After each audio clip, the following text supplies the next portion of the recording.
Dozens are feared dead after an American Airlines plane collided with an Army Black Hawk helicopter in Washington, D.C. CBS reports 19 bodies have been recovered from the Potomac River, and this is a live look. The plane was coming into Reagan National Airport in D.C. from Wichita, Kansas, with 60 passengers on board. 3 service members were on the helicopter. And experts say the search could take days as they battle dangerous conditions in that river.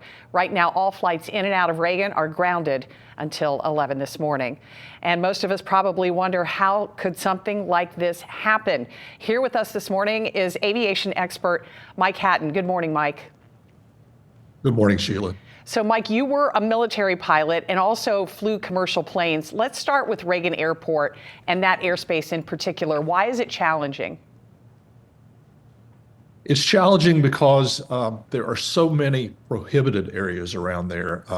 You have the Pentagon, we have the Washington Monument, you have Mount Vernon to the south, and of course you have the Capitol and the White House. There are complicated maneuvers that have to be done at low altitudes as you get in close to the airport, and it makes it a particularly challenging environment. So we understand the helicopter confirmed to the tower that they did see that airliner. What could have happened? Well, of course, we don't know, and that will come out, but there are several things that could happen. First of all, at nighttime, it's particularly challenging when you say you see something because it can get lost into the lights of the ground if you're looking down on it or sideways at other lights. Other things that can happen are you could be looking at the wrong aircraft because there are many aircraft there.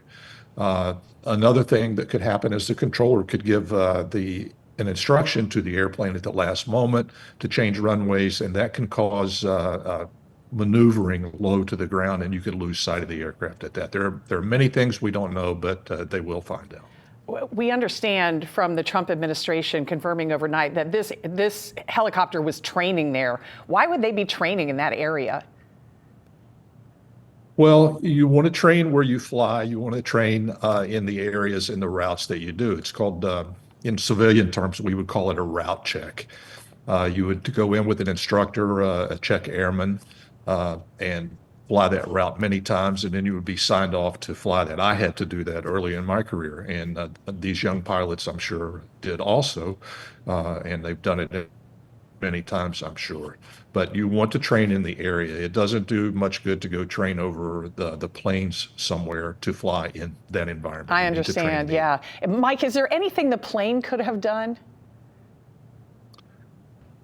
Well, again, that would be speculation, but yes, there is. The autopilot could have disconnected or something like that. That's highly unlikely, though. These planes are so reliable, and I fly on them all the time, this particular plane, and I actually have a flight tomorrow on one of these planes. So, Mike, I have about a minute left. I know that they have recovered the 2 black boxes from the plane. Talk about what will happen after this initial phase of just finding people from those flights.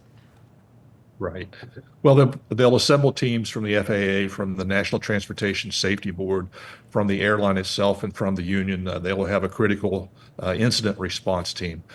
These boxes will be examined, the data will be extracted, and they can tell exactly what happened from the flight path of the airplane and also from the conversations of the crews, and they'll be able to hear the conversations of the tower, any instructions that were given. It'll be a long search and a long investigation. Mike Hatten, thanks so much for getting up early with us this morning. Appreciate you.